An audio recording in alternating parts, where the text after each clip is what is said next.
Hi everyone, welcome to another video. It's a nice sunny Sunday afternoon. That's why you see this little square of sunlight coming here to my desk.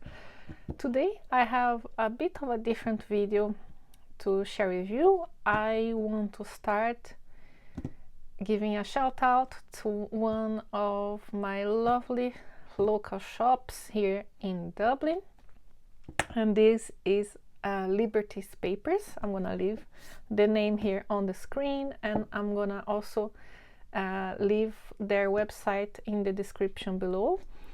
They have a lovely little gem of a shop in Terenure, which is in the Great Dublin area, and they sell the most lovely fine art papers, Japanese, Nepalese papers with very lovely motifs, and they have everything you can imagine about paper and paper crafts, book binding supplies.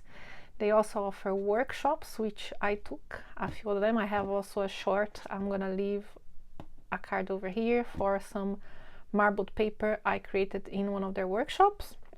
So today I am going to share a few little things that I got in their shop. I did a little trip for that shop, for their shop on Saturday, and got myself some lovely items which I was excited to show you.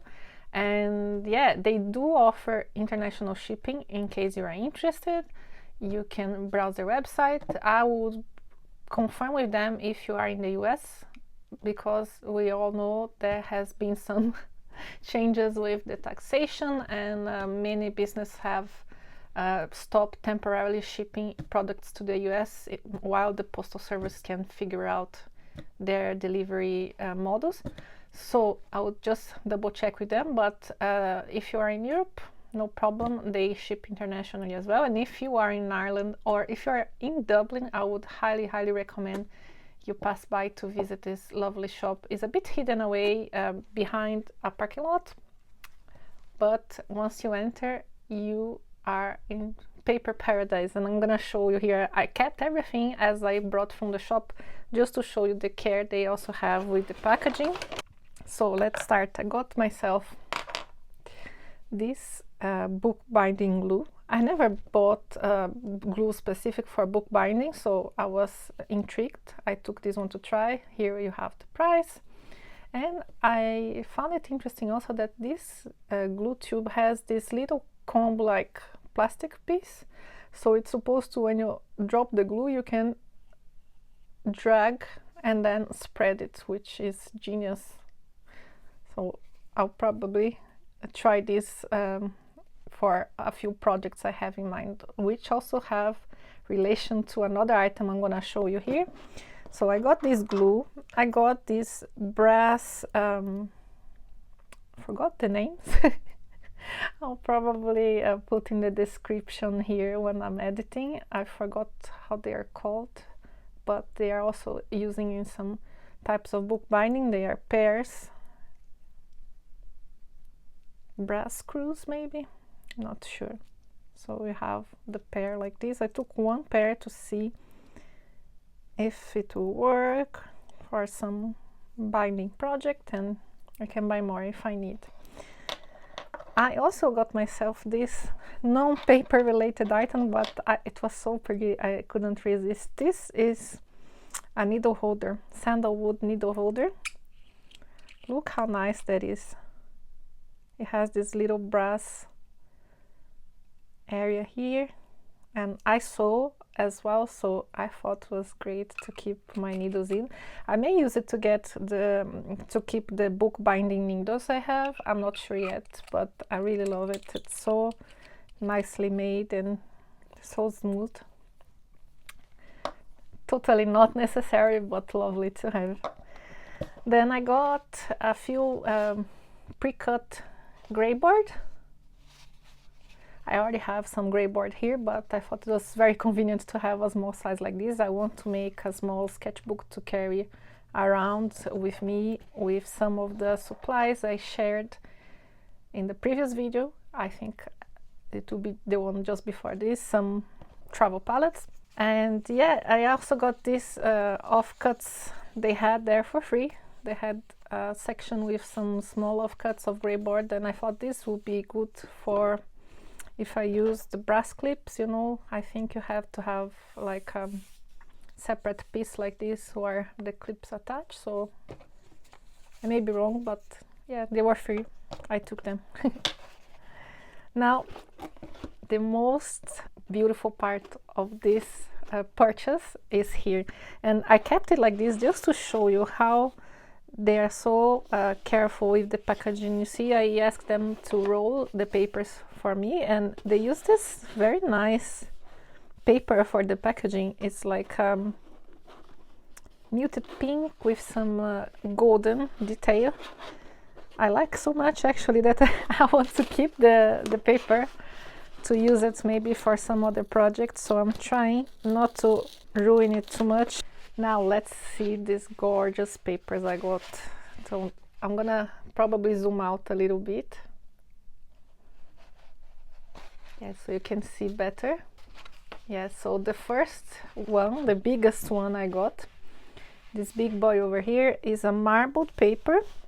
I don't know which type of paper this is, but it's one of the marbled paper made by Natalia, I believe, that has the workshops in the shop for paper marbling, which I took, and it was amazing. Highly recommend. Not only you learn how to do marbling on paper, you get out of there with, I don't know, or 5 or 6 different sheets of paper that you make yourself. And I used some of them for small projects like this that I may have shared with you already, like a pencil cup. This was also an idea I stole from Liberties Papers. All of their storage is covered in their beautiful paper, so I did the same. I used a can of beans probably and covered with the marbled paper I made in the workshop. So this is, I think, was around €5 for this big sheet of paper. I guess it's A3 size.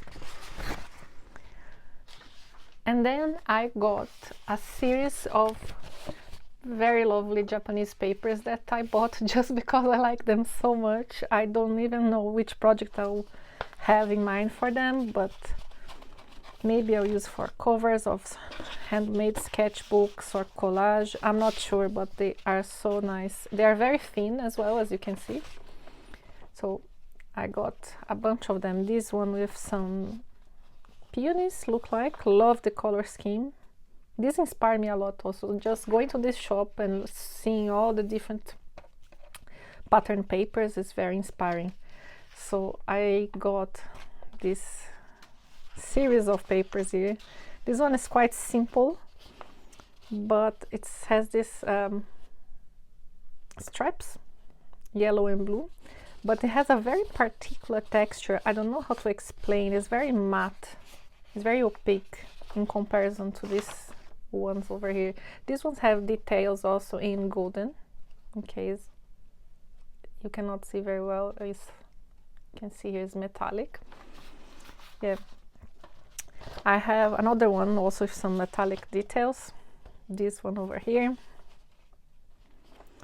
And I love, love, love these motifs, the way they are, very organic looking kind of things. Look hand-drawn, you know, it's not precise circles. You have different types of ovals. I would like to create artwork, watercolor, with this type of motifs. That's why I bought this paper. Then there's this one, a very typical Japanese motif. We found some white flowers on the red background. Another one of those stripy papers. This was the first one I saw. This is yellow with blue and red stripes and has that same matte texture I mentioned. I think this would be nice also for end papers or collage to make clothing for characters. These I was absolutely in love with. I love, love, love this paper when I saw it. It's so nice. I love the color combination of purples, blues, and light yellow. I will never had thought of using this combination, but here it works so well, and it has some golden details also. It has this type of painting a bit like ikat, is it called? Mixed in with the stripes. It's one of my favorites. Then I got this one, which is very simple but nice, brown with some, looks like, I thought they look like acorns the first time I saw, but now I think that they also look a bit like bobbins, like for yarn or something. And it's brown with gold. And last but not least, I have these two, also Japanese, and these are a bit different. They has this, I think was called lacquered surface. It's a bit plasticky. You can see it's a bit more shiny than the other ones, for example. I'll show you the difference, you see. This is very matte, this is shiny. It has this different surface, and this is yellow and black. And the first one I got was this brown with this beige type of motifs that I really like. Also, I love this type of geographic motifs. I say beige, brown, but maybe it's even a type of green. I'm not sure now. In daylight, I maybe a greenish brown kind of color. And this remind me a bit of, like, I don't know, the flooring, the bus type of thing. You know, this kind of metal trellis pattern that you see sometimes in the city. But yeah, I found that this would be nice also for a small handmade sketchbook. So yeah, these are my purchases in Liberties Papers. They have many different papers over there. They have huge sheets of paper if you have bigger projects in mind. I'll see if I have some photos I can share here of other projects I've done of crafts using their papers. Lots of inspiration there, even if you're just browsing on their website. On the topic of handmade sketchbooks, I have another thing to share with you, and is this beautiful book that I got in my local library. It's the second time that I get this book because I like it so much. I even bought the ebook version of it, so much that I enjoyed. So it's a book about handmade small books, and it has 15 bookbinding projects. So look at this end pages and how nice it looks, like watercolor. I'm gonna just quickly flip through, just zoomed in a little bit here so you can see better. Yeah, so this is the author. Let me see her name again. It's Rachel Hazel. Yeah, and something that I really liked about this book is that all the projects seem very feasible. Sometimes you have books that have beautiful things, but it looks like you need so many tools to get around doing them that you kind of give up before you even start. But it's not the case here. It has lots of different projects. It has projects very simple, and it talks a bit about techniques and materials, grain direction, which is very important as well. I bought myself this tool after reading through this book the first time because I thought it was very cool to use. Haven't tried yet, but yeah, it's talking about using inks and pattern samples. Look at this, how lovely it is. I found this was, I think that's why I also got attracted to this book, because it not only talks about the projects, but what you can use it for, or ways you can decorate the covers of your mini books. So this also, it's great inspiration for you to paint patterns with ink or watercolor. Here she's showing you. So yeah, just talking a little bit about type of things that you can do. Has beautiful photos as well. I did this project multiple times for zines. very easy. And it's nice to have little concertina books like these you can carry around with you. They're simple and easygoing, so you don't get too precious about it. So yeah, extended concertina, no stitched, glued. It's very nice stitched. I had forgotten about this idea. Invisible join, Turkish map fold. So it's a lot of very curious projects, things that you maybe didn't even know existed. Look at this, how intricate it looks, but you can fill it in with patterns and maybe collage or poems, give it as a gift. I think there's lots of ideas here. I'm gonna just show you quickly.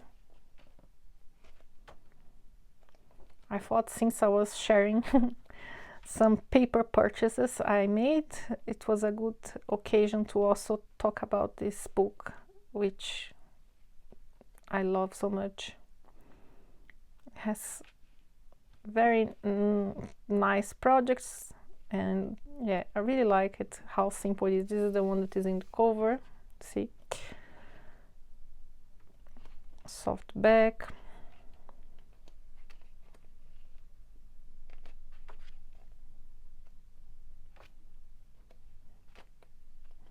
hard back. Look at this very thick mini book. And here it talks about the size of paper, the parts of the book, the type of folds. So it's a very lovely book. I got myself the e-book more for lack of space, but I still find myself wanting to buy the physical one because it's so nice. And what else? I have one last thing to share with you. It's getting quite grayish now and cloudy. I think it's gonna rain again. So before we lose the very last daylight of today, I wanted to share this little project that I made myself last week. This is a little art roll I sewn myself.